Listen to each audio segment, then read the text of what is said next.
3, 2, 1, 0. Real people, real issues, real life.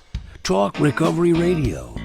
Live from the heart of the downtown east side, it's Talk Recovery Radio with Giuseppe Ganci and Darren Gaylor on Vancouver's Co-op Radio, CFRO 100.5 FM. From the streets to the studio, bringing you addiction recovery stories from real people with lived experience and real experts on today's issues. Tune in live every Thursday, noon to 1. Powered by New West Recovery. Real people, real issues, real life. Talk Recovery Radio. And good afternoon, Vancouver. Hello, hello, hello. You're talking to Giuseppe Ganci and Darren Gaylor. Hey there, Darren. How's it going? Good. What's going on, Giuseppe? I lost track of the stop button, but I found it. That's what recovery is, eh? Finding out how to hit the stop button. That's it, man. So many metaphors. Yeah, exactly.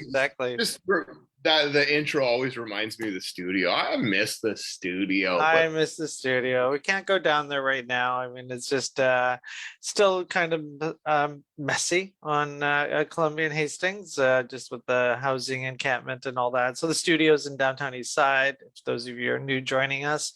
And it's just not the best place to go. And so obviously, we'd love to be back in the studio, but we're still coming to you virtually and through Zoom and through Facebook. And we played 1 week behind schedule on radio, Vancouver Co-op Radio 100.5 FM. Shout out to them. Shout out to Jordan for booking our guests and everything. 8 years of shows, hundreds of guests, thousands of listeners. If you're catching us on YouTube, hit like, subscribe. I think you subscribe on YouTube, but and like too. So just we're on all the streaming channels, so you can check us out there. And thanks for everybody for listening and following us and all that. It's recovery week. Well, not officially recovery week because I don't know that we just don't have that yet.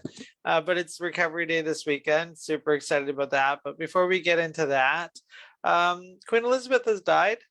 And you know what? I actually feel sad. And I had this moment where it's just like, she could have done so much. And then it's like, could she though? Like, could she have returned that jewelry back to Africa? Like, could she have done that? You know what I mean? Done the right thing. But maybe she couldn't. Like, I don't know. There's just so much going on in the world. And, part of recovery is just understanding like the powerlessness you have, but yet the ability to make some change and like, I don't know what's going on in the world of Queen Elizabeth and the royal family other than what I see on social media and the news. So I don't know. But you know what, we can make some social change, where we can in our own neighborhoods and stuff. And that's kind of what Recovery Day is about. Darren's going to be the MC. So excited about that. There's a couple of recovery days going on in various cities. We'll talk about that when we bring on our guests and so forth. Darren, are you excited to be the MC? I'm as always very excited. Yeah. I'm just excited for the day. It's such a great event and back on the streets. Yeah. So we usually start the show off with, some banter of what's hot in the news. And there's always hot news when it comes to addiction and so forth. But you know what? We're not going to do that this week's show. We're going to just talk right about recovery. We're going to add our guests to the show. We've got Susan Hogarth and Lorinda who are joining us. I think Susan's going to join us. Lorinda, you there? Susan, you there? Darren, who are we talking recovery with today? Hey, we get to talk recovery. There's Susan Hogarth from Westminster House Society and Lorinda Strang from the Orchard. Also, the committee members of Recovery Day BC.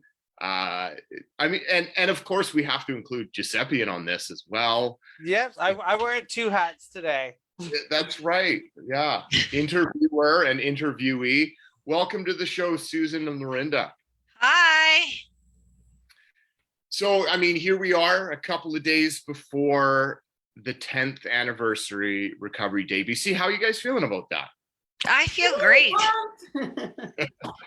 I feel really happy that it's happening and that everybody is so interested in coming out this year and celebrating recovery with us. I feel like it's really the popularity of Recovery Day has grown tremendously. Now, Go ahead, I was Darren. just going to say, last year we held a virtual Recovery Day. I mean, we sort of had to. 2 years ago. 2 years ago. We had to, right? I mean, it was in the middle of the pandemic, and the one thing it felt good about that was the reach. The ability to reach so many people. Like, what are you guys' thoughts on that? Like, is there a push and pull? Did you want to maybe consider like somehow making Recovery Day BC virtual while on the streets? Was that a conversation? Well, I mean, I don't think any of us really anticipated that COVID-19 was going to last 3 years almost. And the first year when we decided to do it virtually, we had no idea that we were going to get as large of a reach that we did. And, I'm just really glad to be back in person. And now we have that ability because of COVID and because of putting on the virtual conference that we can really do both if we wanted. Yeah, definitely. Yeah. I mean, reaching an audience like that was amazing. I think like 65,000 people ended up watching the stream and so forth. So that was really exciting. And then we did it right and we did it good. And it was a lot of fun. Adding a virtual component to a hybrid event just adds a really big expense. And you know what, just more cameras and more all of that. So we're going to be keeping it local. And I'm glad that you brought that up, Darren, because I want to get into the history of Recovery Day. Like with this show, people that are listening, I want them to come out of it like, how do we do Recovery Day? What's the history? How and about the hybrid, I don't want people logging into our Recovery Day.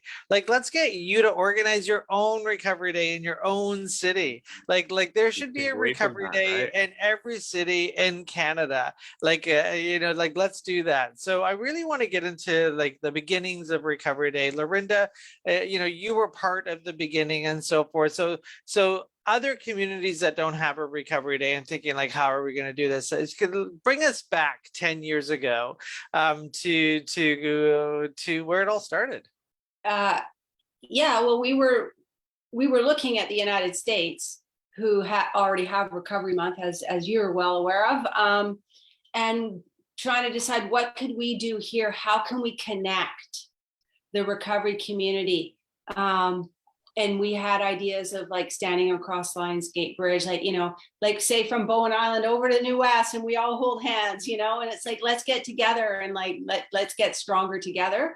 And then, and then the idea for the Vancouver event came about with David Berner and Chuck Doucette and Anne-Marie. And then we reached out to you guys, to Giuseppe, Darren, you were our first MC. So you guys, I mean, I'm just along for the ride now, which I'm super grateful for.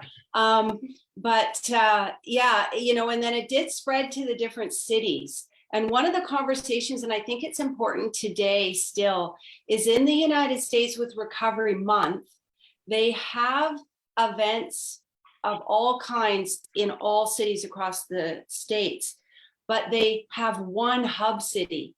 So like our event that we're doing this year, our 10-year, I mean, Giuseppe, you're like, go big or go home. Like, it's like massive. Every time I open up my email feed, I'm like swing dancing on the street. Like there's something new every day I look at it. So, and I just get more and more excited, but I feel like there's like everyone coming together in one place for this massive showing of the support and standing up for recovery. And then within that, if we had Recovery Month, especially, all the different cities could do it. We don't all have to do it on the same day. And that we could actually travel around and go to, Victoria's was on a different day. I went over to Victoria that year. But I think spreading it out like that, it is the way it should be. Awesome. 100%, 100%. I mean, that I like to use the pride model, like, get it. That's why it's important to have, these grassroots organizations organizing all this, because, the goal is to normalize recovery and to just make it there. So people accidentally walk into it and be like, what is this? And, an opportunity to invite your family, because I don't want to bring my family, this isn't a 12-step event. I'm going to do a disclaimer there, not a 12-step event. It's a recovery event, all pathways. So my recovery pathway is 12-step, and I don't want to bring my family to a 12-step meeting. They're going to be sitting around, there's some families that are into it. My family, probably not. My sister, probably not. So like, this is something I can bring my family to and be like, look, we're not all freaks. You know what I mean? Like, we're actually, able, like, we're not, that stigma you have in your mind about who we are is not real. Like, we're family members, and people have kids and all that. So it's really important to have that out there. Something that was, shared with me is 12-step communities already have fellowship. Like, this isn't about replacing an NA convention. This isn't about replacing anything. This is about a place that we can all get together, and our common goal is, we got problems with drugs and alcohol and other substances and process addictions, and we're looking for help. And whatever that help is, it's my personal choice. And let's all just have some fun in it and all that kind of stuff as well. So I'm glad about that. Susan is our treasurer of the board and for Recovery Day. What? I just really wanted to weigh in on that conversation, sure, because I don't agree with you at all. I feel like this Recovery Day is so amazing, and that there's so much effort that's put into it. I would like to see it broadcast across the continent, if not across the world, and really like reach those people that don't maybe know about recovery. We can't, as recovery advocates that we are, we can't count on other people to be able to do the message the same way. And I feel like this Recovery Day and Recovery Day BC, under your tutelage, Giuseppe, really needs to be shared with everybody, so other people can have an opportunity to experience it, even if they can't come. So I really think that's important for me to really say my opinion, because like your event and this event and how it's gone together should be shared like across the continent with other people, and then maybe they'll be inspired to do their own in a way that we do ours. But until we share it with people, we can't expect that, and we can't have the same expectation that it's going to happen. So I just feel like Recovery Day is something that should be shared with everybody, especially this way. Like, heck, it should be on cable TV all day long, like Pride. So speaking to what Giuseppe earlier said was, what we need is a television, or we need a media crew to come in and help to take 6 live stream pieces of it, and it's another huge thing that we could look at, but we need help. So hopefully somebody's listening today that would give Giuseppe a call and say, I'm willing to come and broadcast live for you Recovery Day. Wouldn't that be just spectacular? Yeah, it would be. Yeah, definitely. I mean, the people, the entertainment's there, the energy's there. Susan, you go to a lot of festivals. I go to a lot of festivals. Like, we set up community outreach booths. Lorinda goes to festivals. There's just something unique about Recovery Day. And I remember one organization that's not connected to recovery whatsoever. It's a union. And it took like 6-7 years of convincing to get the union to even come to Recovery Day. Because a lot of people are like, why should I set up a booth? Because they just don't understand. Like maybe one of your employees will see you there and might think, oh, you support recovery. And then the hidden world of my recovery is no longer needs to be hidden. Just like the gay movement, the people were scared to come out of the closet at work, and then all these employers started funding and sponsoring Pride days, and now there's like look at TELUS, they're very proud employees who are part of the LGBT community, and that didn't just happen. That happened because of their supporting, Pride Day. The same thing could happen with recovery. So anyway, this union shows up one year, and the event's over. This is 2019. The picture from the background here was 2019, and I know her from other events that she goes to, with their Unionette Pride events and so forth. I'm like, so was it worth it? And she was in tears. She gave me this huge hug, and she's like, I had no idea. She's like, it's like everybody, like, she's like, everybody knows each other, everybody's hugging each other. Like, there was a sense of, she didn't know what it was, and I'm like, yeah, it's the connection. It's like, we all, there's people here that lives have been saved, and that's what you're feeling. And it was pretty emotional for her and so forth. And I'll never forget that, because I go to festivals where I call them the walk by festivals. People are just walking up and down the street. You know what I mean? Just walking up and down the street, and you're like, how many times can you walk up and down the street? And there's just like, where are you going? Like, why are you in such a hurry? And this is different. People are like hanging out and like, asking questions. And I just think it's glorious because our friends are dying, and it's recovery is not, yes, the Sheila Malcolmson will be at Recovery Day. She's the Minister of Mental Health and Addictions, but like, our government needs to do more recovery conversations. And so I want to bring that back to Lorinda and Susan. How do you think, obviously with Recovery Day, like how do we get recovery more normalized and talked about? What do you think we should do? Well, I really like that question because, that would be, it's so broad and there's so many things that can be done. We talk a lot about the stigma of addiction. I think, the line has to be shone on the stigma of recovery as well. And, the people who have recovered from addiction, who are now the leaders of the charge, they need to be recognized, and people who recover need to be recognized, that it is possible. And it seems to me that it's not talked about. And I feel like in part it's the responsibility of the recovering person to be more vocal, but also in the same sentence, it's up to the people that are the leaders of this province to talk to the people that are in recovery and take them seriously what they're saying, because people in recovery know how to get out of addiction. Mm-hmm. I want to echo exactly what Susan said with the piece of that. We talk a lot about the stigma of addiction, and what for the most part, the conversation is about the person who's still struggling and hasn't reached recovery yet. And how do we destigmatize it so that those people ask for help? And Recovery Day, and showing that we have a life worth living, shining a light on the fun aspects of recovery, and showing that people from all walks of life are in recovery is part of it. And then this stigma of being in recovery is a big deal, because 10 years ago when we started this, in one of my speeches, I spoke to the people that feel that they can't show up at Recovery Day because their employer might see them. So if you really think about, what does that say?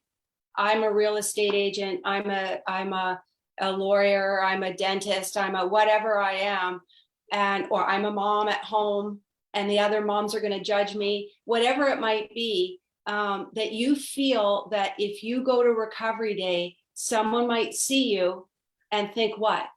That you're in recovery. That's the stigma right there. That's the stigma. And that doesn't happen, say, in other walks or advocacy. People walk for breast cancer, but they go in support of their family and friends and everything. They're not worried people are going to think that they have breast cancer. They go anywhere and anyway. And it's like that's the stigma, and that's what has to change. This is why I say this is an exact replica of the gay movement. I remember being 16, 17, 18 years old, long curly hair, mind you. And I remember, being with, friends, hey, let's go to Toronto Pride. And some people, I remember, oh, I can't go. And I'm like, what do you mean? Somebody might see me there, or I might get picked up on a news camera, like, pretty self-centered that you would, but the news is going to be there. My family my employer will find out I'm gay, because there was such a stigma with the word gay that, the world thought gay meant back alley sex. Well, that's the same thing with recovery. Right now, you think of the word recovery, you think back alley junkie. And so that's why this is so important, everybody. If you're listening, why we do Recovery Day, we're trying to fix what Susan and Lorinda is talking about. I know people that have kids that won't come to recovery day with their kids because they don't want their kids to know that they're in recovery. How crazy is that? Like how that really, like, think about how crazy this is. Like this And is I feel like it's that's crazy. even more crazy because like the attention and details that's being spent on the kids zone at Recovery Day 2022 is probably the biggest kids event for a very long time in this province, if not this continent, honestly. Like I'm telling you, families, if you're out there listening, like this kid zone is off the hook. I'm just like shaking my head going, what are you talking about, an inflatable bus playpen? Well, I gotta admit, Darren, you know, and everybody, I'm Uncle G now to 2 5-year-olds. So It's like the kids zone used to be a 10 by 20 tent, you know, at Recovery Day. It's now a block. So yeah, you know It's what a block and it has like amazing entertainment and there's food at Recovery Day. It's really just gonna it's gonna be so great. You know, addiction. Fred Shout out Penner. to Fred Penner. Yeah, definitely. There's Fred. So yeah, let's just talk about the show and all that kind of stuff. So we've got Fred Penner, Penny Pom Pom, Will's Jams up on the kids stage, and along with them, there's lots of performers. Cosmo the Clown. There's magic show surrounding. There's also Karima, Bollywood dancer. She does a workshop for kids on how to I think it's called Bollywood dancing, and so that's going to be a great show. She's got a whole team with her that's going to teach kids how to do that. And then it's just surrounded by a Lego tent, and the Fun Bus is going to be there. It's like an indoor trampoline park in a bus. And we've got Tumble that's coming. They do kids cheer. And so there's all these mats, and kids are going to learn how to do jumping and so forth with Tumble. So lots of face painters and clowns. It's all going to be there and so forth. And then Darren, are you able to list us off who's on the main stage, or do you need a refresher with the poster? Or I don't have the list in front of me. okay, yeah, let's just pull it up right here. So we are going to have swing dancing, like Lorinda was saying, that's going on as well, so you can learn how to swing dance. It's a full-on stage. And then we got this band, it's called Cakewalk, and they're going to be doing covers music all day long with a couple of DJs. So it's like a dancing area. So if you know where the Shoppers Drug Mart is, that is going to be over by the Shoppers Drug Mart at 6th and what's the cross street? I think it's called 7th Street. Yeah, 7th Street, 6th Avenue. So we're excited about that, and you know, just lots of entertainment out there. And there's our headline poster and so forth. Darren's going to be emceeing. Darren, what do we got planned for the main stage? Well, I mean, there it is. Well, there's a few of them. Busty in the bass, Snotty Nose Res Kids, and I mean Tom Cochrane. Yes, that's a big deal. And there's one. The Eagle Eyes. Yeah, they do the tribute to the Eagles. They start at 12 o'clock. I mean, this is crazy. Busty in the bass is, you know, they're going to be there. Come check them out. They're coming in from the East Coast. It takes them an hour to set up all their gear and everything. Like, they've just got so many instruments. They're definitely going to be an amazing treat for entertainment and so forth. And then we've got, the opening. The Snotty Nose. Let's not forget about the Snotty Nose Res Kids coming, who are also performing at the Junos. So if you haven't had an opportunity, listeners, to check them out, I mean, they're playing from 3:30 to 4:30 on the main stage. Exactly, yeah. So super excited. Canadian based Indigenous hip hop band. They're getting lots of traction, playing on the Junos, like you just said. And if you can, at 1 o'clock, we're going to be doing our First Nations welcome. So please come to the main stage. I got to stop saying it's the main stage because we got two main stages. We got the kids stage We got the 6 and 6 stage. So it's our 10th anniversary. We went all out that we got 2 stages. Yeah, and let's not forget about the smaller stages, the Bakara stage, which is on Belmont, and we have some local artists there like Bungalow, Will Clements, and the Sugar Fungus and those types of acts. And I think that it's really important to come out and listen to some of our more local people and, you know, check out what they're doing. So Bakara, now that you mentioned it, tell us, I know that you're looking at a crew that sits on a lot of committees if you're watching us right now. So Bakara, Lorinda, Susan, you both sit on the board of Bakara as well. Tell us what Bakara is. Well, Bakara is, first of all, stands for the BC Addiction Recovery Association, and it was founded 4 years ago by 4 of us, myself, Lorinda, Jessica, and Brenda. And we formed a association where people who are providing services to addiction recovery services have a place to share information and work together to improve our systems. And I'll let Lorinda take it from there. Yeah, it was something that was already sort of happening, and again we sort of rebranded and sort of rejuvenated something that was already taking place. And it's a collection of people that all work in the addiction treatment field. So, and then those that have made contributions and supported it along the way. So it's a work in progress, and we're intending to do some great things, and we'll have a booth at Recovery Day. Yeah, come out and check the Bakara booth. It's a brand new association. I mean, this is so much about what I've witnessed over the 10 years of the beginning to now is just this collaboration. And I mean, not even just business wise or partnerships wise, like actual friendships, you know, of you know, different treatment centers and organizations and societies. And like, you know, it's really developed like a common theme here, where it's not like, oh, you know, people from another treatment center. Like, you know, I've watched, like, all of us that I remember going to different conventions, and we'd say hello and maybe have a lunch together, but that was it, you know. And now there's all these little, like, you know, grassroots sort of organizations coming about. Is like, how important is this, like, that? I mean, is this happening to other places, or is everybody just doing their own thing, trying to market themselves, you know, the best they can? Like, did this happen organically as a result of Recovery Day? I feel like, you know, industry in general, and I've been in business for a really long time in all areas of business, and there's always an association that you belong to when you have a business. And for the longest time, you're exactly right. Everybody played their cards really close to their chest. They didn't want to information share. They wanted to do things their own way.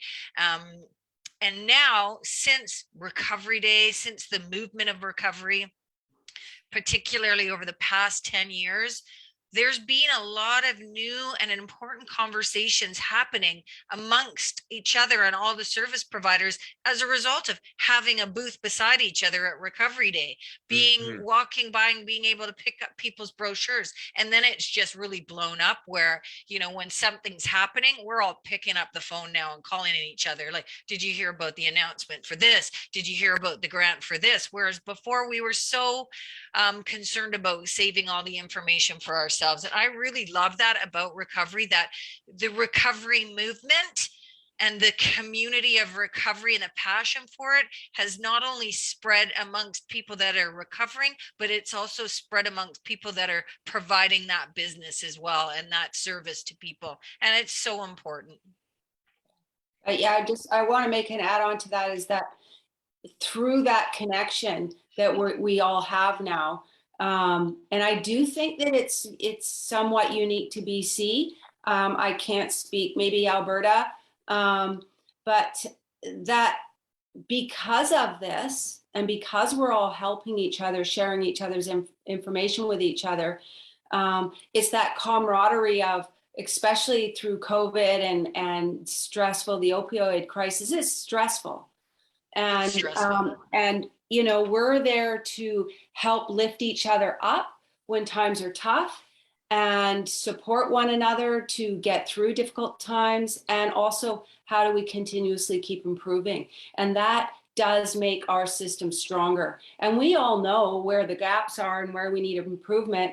And then from there, it's like the newcomer coming up and trying to open up a recovery house or a sober living house. And then we can offer our, you know, help guide them in the things that they might not think of that are very challenging. And it's not as easy as someone might think, but also to give them some support along the way to make sure they're doing it appropriately. So, you know, and Bakara is playing a part of that as well. But I love the fact that our sector is helping each other and that we can pick up, we're on the phone with each other all the time. So I think it's fantastic and it's huge growth. And I think another thing that we need to talk about too is now we have that ability to like transfer clients within organizations to make sure they get the help they need. They may not be a fit for Westminster House. They may not be a fit for the Orchard, but we have that ability now because we're all working together collectively to make sure the individuals get the treatment that they need, which is the most important part. I mean, go ahead, Darren. Well, I was just gonna say, which is, you know, that piece that's been missing in you know, all resources, you know, like right from the beginning in the front lines, you know, that like we need those people and you know, just all across the board where we're in this together, you know, and I really, yeah, I enjoy that aspect of watching, you know, these people like handshaking for the first time, you know, oh, I'm from the island and, you know, I'm from the mainland and we're out in the valley and then all of a sudden they're on a committee and then all of a sudden, you know, we're putting this thing together and it's been amazing. Yeah, I mean, let's not forget, I remember the first recovery day. We couldn't even get 20 people to set up information booths without having to answer who's going to be there. Is this a 12-step event? Is harm reduction allowed? Like that question was like asked so many times. Is this against harm reduction? It's like, it's about recovery. Was it against harm reduction? I've done, these are real conversations with people with degrees emailing and asking, and like, just because it's recovery day doesn't mean it's against anything. Just like if it's about harm reduction doesn't mean it's against recovery, but somehow there's this, you know, elephant in the room. So we couldn't even get 20 people without asking, you know, and then a lot of people just didn't come because they didn't want to support it because they didn't know what it was. There was this idea that it was, you know, 12-step dogma and, you know, trying to convince everyone to go to a 12-step meeting. Announcement, we do not want everybody in this picture in a 12-step meeting because we don't, you know what I mean? Like, it's just like, because that's not the fit for everybody. And if it's what works for you, great. And that's always been our message. But we keep recovery and we make sure that the 12-step movement has just as much, you know, presence at the stakeholder table than the safe supply person. Because that, like, let's not kid ourselves. Like, that's not the like, it's tilted, you know, where the 12-step people are said, oh, that worked for you, but not for everybody. And, you know, Lorinda, the only reason why I stay on this board is because Lorinda and Susan are like-minded. It's like everything carries equal weight. I've been to, you know, I know a lot of recovery days that no longer exist because everything didn't carry equal weight. They tried to change recovery day to something else where you couldn't even use the word addict. I remember being in a stakeholder meeting across Canada and I announced myself as an addict and I was scolded. Were you not wearing a gold shirt that said addict? I did. I was like, yeah, I wear a gold shirt that said addict. And I did it not to be a clown. Not to be a clown. I did it because we are at a national committee for recovery days when there's about 24 of them, and I'm not allowed to use the word addict. What are you talking? It's like, let's have Pride Day, but nobody used the word gay or queer because hey, that's stigmatizing. Like the sense of that is insanity. So 90% of the world think being gay is bad. It's stigmatized. We don't go around telling people don't use the word gay. We say it louder. And somehow these idiots with PhDs created the report saying 90% of the world think the word addict is stigmatizing, so don't use the word. And all of a sudden on Recovery Day, we're not allowed to use it. So we said, no, we're going to use it. Like, that's the way I'm not going to tell you how to identify on your stage, but I'm not going to tell anybody how not to identify themselves either. And so I, announced myself as an addict on the Recovery Day stage because I have to, because I want people to know it's okay to identify as an addict. Millions of people are clean because they're addicts in recovery, going to this fellowship that says that's okay. So I really wanted to, this hasn't been all rosy. There's been a lot of challenges with Recovery Day in terms of sponsorship, messaging, people trying to take it over, but the result is we stuck to the grassroots idea. This is about the people. I don't care what your PhD, outcomes, things like. This is about community getting together and however they feel. And our event's grown. There's recovery days out there that no longer use the word recovery. They've scrapped it from the entire name, the website. It's no longer there. And it's Recovery Day though. And there's this idea that the idea of having recovery means that drug use is something you need to recover from. And a lot of people don't know that. We're all kind of layman to it. And we're like, oh, that's cute. It's not called Recovery Day anymore. But it's a bigger picture. It's the idea that just because somebody uses drugs doesn't mean they need to recover. And I get it, and I respect their decisions, and you make your decisions. I don't live in that city. I'm not on that board. I'm not on that committee. And you organize your own event. But if you're in recovery and you're feeling like, recovery in your community isn't, the way you think it can be, do something about it. So I want to talk about that before the show ends. Let's talk about some suggestions for people in small town Alberta, small town Saskatchewan, big city Toronto. Like, our biggest city doesn't have a Recovery Day. So how can we inspire people? So I've already got an answer, but I'm doing too much talking. So Lorinda, Susan, what can people do in their cities, especially Lorinda, what can people do in their cities to get started? Well, they just need to find like-minded people that have that passion for recovery. I think it's got to start with that, that they are feeling either. You can be feeling sick and tired and sick of the way things are going, and you want to bring this out into the public eye, and you want to show people that people can and do recover, and that there are many pathways. And so what you said with being open, how you identify is your choice. And yeah, we've come a long way with that. Some people, it's as with everything, I think with that, it got taken too far. The idea of it was good, and it got our identity started to be taken from us, and we started to get upset. But if you're in a small city, you just have to grab a couple of other people that are like-minded. I mean, you can certainly reach out to us and we can give you some guidance, but find a place, start fundraising, go to your, city council, get a proclamation. That's quite easy to do for a day. It's not easy to do for the whole month, but you can get it for the day, start there, and just get started and get going, and it grassroots all the way. And I feel like it's important to say, don't be afraid to say the word recovery, and make it fun. Make it fun so people want to go. I think we got the winning recipe here going right now. I mean, there's really something for everybody at Recovery Day BC 2022. And it's, in order to build the recovery days in the other cities, is make it fun, and they will come.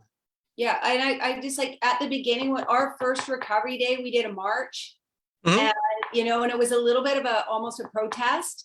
And that very first year, and Darren stood on the steps and gave your speech, which really inspired me so much. And your words were, Giuseppe touched on it, were, we're not here because we're against anything. We're here because we're for recovery. And, that was really meaningful to a lot of people. And I think you just said that off the cuff because it's what you believe. And it's really, it's our mantra. That's what we're doing. And then Giuseppe's brought the fun into it. And now it's like, let's have some fun because, the people that work in this industry, we need to have some fun and there's a lot of people with survivor's guilt right now, and they need to be supported and know that it's okay for you to be out there and be proud of your recovery. It doesn't mean we don't love those people that we lost and we wish we could have done one thing different. And like that's a heavy weight on all of us. And so to let go and enjoy ourselves the way that Recovery Day is today is why I believe why it's growing so rapidly, and that you can be an ally, you can be a family member, you can be, and yes, be an employer and show up. That's a really good message. But I also just want to say that like this is the first year, like on the streets of New West. Like this means a lot to me. When I went out there, I saw the banners. And then as a person who's not from New West, and I went out there and like everywhere are the banners that say Recovery Day, but they say addiction recovery. It's like they're proud of it. They support it. They want to be involved with this. Is the city. It's like every city would not be the same. And that is a big deal to people, for me, as a person in recovery, to see that banner up there makes me feel proud. Me too. Yeah, maybe a good time to shout out our, the MPs and even the mayor of New West. And I mean, I don't think it would have, been so embraced by the city of New West if it wasn't for these, individuals. Right? I feel like it's the people that work at the city, that work alongside us, getting this event organized, supporting us, the city council who support us, who come to our events and participate. I mean, New Westminster, our city councilors are always at all of our events and, cheering us on. It's just really a nice place to recover. And like Lorinda said, make it fun. I mean, I've had this conversation with other people that were organizing recovery days in different cities, and they were trying to recreate a 12-step meeting on a stage at a park. And it's like, we don't need 20 people to share their personal stories. Like, I mean, if that's what you want to do, by all means do it. Like, just do what you can. But I'm just, it's a message that I've had a lot. It's like, that's what support groups are. That's what SMART meetings are for, life-ring meetings, 12-step meetings. Like people already have that. You need something that's going to get people off the couch, on a Saturday or Sunday afternoon. And it doesn't, like, don't be like, we've grown to this size. Our first Recovery Day budget was, I don't know, less than 10,000, I think, Lorenda. Like it was like we had no money. And year two, I think year two might have been, I don't know, but might be smaller than year one. Yeah. Yeah, like we use magic markers and paper to make signs. Like, now we have a printer, but like back then we didn't. And, we started off and just kept on going. So yeah, it's like, this didn't just happen, to 2022. It's 10 years of commitment and work and so forth. And so you can do that too. And, anybody can do that. Me, I'm just a guy that showed up to rehab, sitting in a black chair, with a drug and alcohol problem, who decided to stick around a little bit and build a network. And, I'm no different than the next guy that's coming into a black chair today, seeking help. So please, this is attainable in cities. I really want people to to create their recovery days across Canada. I just think, so much has happened with the Pride committees doing that it's an opportunity that we need to build on. So if your city doesn't have a recovery day, give Susan, myself, Lorinda a call, find us, go to Recovery Day BC. .ca and contact information's all there, and we're happy to help. Definitely we're happy to help on that front. Lorinda, go ahead. And I just want to follow up on that. When you're at Recovery Day this year, we're going to have yet another motion to put before the House of Commons for the petition for Recovery Month Canada. And I think it's so important that we get Recovery Month Canada, because I believe that if all the different cities, if everyone has it on this one day in September, well, it's just one day, come and go. We also are so busy doing this that we can't help other cities, but I think it would be really cool is every month in September in a big city that there's a recovery day, and that there's also all sorts of other smaller events, so that this is a month-long thing about sharing the message that recovery is possible, attainable, it's fun, and you can do Yep. it. So recoverymonthcanada.ca is the website. It's called Motion 10. It's been put into the House for a unanimous vote. So this is not the first time. Sadly, it's been voted no already, which is mind-boggling. In the middle of an overdose crisis a couple years ago, it did not pass. So you need to get the motion passed in the House of Commons. I don't really know of any other motions to make like a month get denied. I don't know why it got denied, but we're trying again, because that's what we do. We just keep on trying. Never That's give what up. recovery is all about. Never give up. So our MP Peter Julian has made the motion 10, to make September Recovery Month Canada. But if you go to the website, okay, Which website? recoverymonthcanada.ca. Let me just confirm that. But online petitions do not carry weight in the House of Commons. So that's why it's a paper petition. So a online petition that you can do online carries weight in the social world, but actually the House of Commons doesn't care. So you get no time in the House of Commons when you have an online petition. You can just put the motion in. A paper petition, you actually get 1 minute for every 100 signatures, I think. So our goal is to get thousands. I don't know how many minutes you can get if there's a max out, but it's recoverymonthcanada.ca. You can go there, click on the link that says click here, and you can print a form in your city and just get 25 signatures, just 25, and there's a stamp on it already, and you just put it in the mail and it goes to the House of Commons. That's all you gotta do, 25 signatures. It has to have 25 signatures or they won't look at the page. So funny rules, but yeah, get the 25 signatures, go to your home group and say, everybody sign this. I know it's an outside issue, but who cares? Go to your home group, get Do it them to sign afterwards. it. Yeah, exactly. Yeah, exactly. Yeah, do it after the meeting. Yeah, do it after the meeting, and then help us out. There will be a booth at 6 and 6. We're asking people to sign the petition, so just look for the big purple sign. And yes, we can do so. It's just the first step in getting this recovery movement even more national. So yeah, it's a big deal. It's a big And deal. if you already did this last year, Do it I again. asked Seppi this already, because I already took my petitions around and got them signed. It's like, we have to do it again. So the Yeah, last because you time did it it was before, you gotta do it again. 40, it was 2 years ago. Now it's motion 10. So it's a Okay. new motion. Okay. And you know, I don't want to lose sight for our listeners, our viewers. You know, the whole reason behind this, because it's a free, substance-free event. I mean, there's no tickets, there's no gates, there's no urine screens that you have to be clean to come in.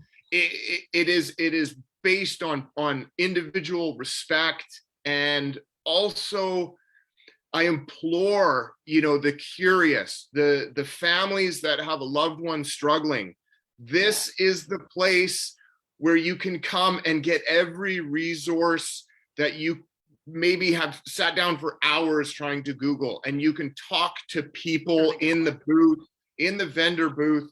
If you can bring the struggling substance user, gambling addict, mess of a cousin or son or daughter in your life, and bring them to this, not to embarrass them. And this is the beautiful part about Recovery Day, I think, too, that none of us really need to concern ourselves with identifying or how we identify. You can just freely walk in and freely be amongst all of these people.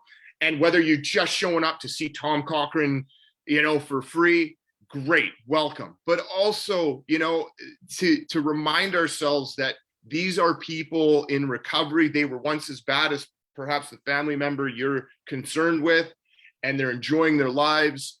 but also take advantage of all the resources that are there. And you know, maybe we just need reminders that that's the other thing. Like, we can't walk down the street during recovery day and go, oh, he was an addict and that's a gambling addict and someone else. You know what I mean? Like, once we're in recovery, we are anonymous unless you're given a microphone, you know, and have to identify ourselves. We're just everyday people, and that's the beauty of it, and the beauty of this movement, that we, you know what I mean? Like, you can't handpick the people that were once struggling, and we just hope that, you know, you get a little hope in your life that, you know, one day this is also available for someone in your life struggling in the present moment. Mhm. Darren, that's just beautifully said. Yep. Yes. Yeah. No, it's just you know, that's what it's all about. It's bang on. It's what it's all about. And I'm look what we've done, everybody. Mhm. It's pretty Bravo. cool. Yeah. It's pretty cool. Yeah, I mean, it's pretty cool. everybody knows somebody who's either in recovery, who's struggling, and unfortunately, almost all of us know someone who's passed away from this disease. So, you know, like, everyone qualifies to be at recovery day if that's what you're worried about. Like, you could have a family member, you could have a friend at work, it could be anybody. And you're just there. And by showing up, you're showing that you care for your, you know, your fellows that may be struggling, or the ones that are in recovery. Well said. Excellent. Well, it's going You're to be a listening- great day. You're listening to Talk Recovery Radio, powered by New West Recovery. Vancouver Co-op Radio, thanks for letting us be on your airways every week, Thursdays, noon to 1. You can catch us on all the restreaming devices, Spotify, YouTube, iCloud, whatever they're called these days. And click like, follow, and so forth. Recovery Day's website is recoverydaybc.ca. There's like 5 stages, tons of stuff. If you don't know about it, go to the website. All the information is there. Noon till 6 in the uptown area of New West. And the Recovery Month petition is at recoverymonthcanada.ca. Huge shout out to cities like Calgary, Winnipeg, Brandon, Kelowna, who are all hosting recovery days. Apologize if I missed your city, but that's all I know of right now. Let's get that number back up to a couple of dozen. Darren will be the MC on our main stage, on our 6 and 6 stage, and you'll see Susan and Lorinda and about 200 volunteers running around, you know, getting the event to entertain you. And like Lorinda said, and Darren said, and Susan said, everyone's welcome. Everyone qualifies to come to Recovery Day. I'm going to use that in a social media post in about 20 minutes. So thanks for that. And yeah, let's have a repeat of this amazing crowd. And yes, it could be bigger because the stage has been moved back about 50 feet to accommodate even more people. So we will see you there. Thank you so much, everybody. See Okay, you on thank you. Recovery Day, Recovery Saturday, Day. September Thank 10th. you. Thanks, guys. Okay. 2 Take more care. days. Thank you. Okay. Bye.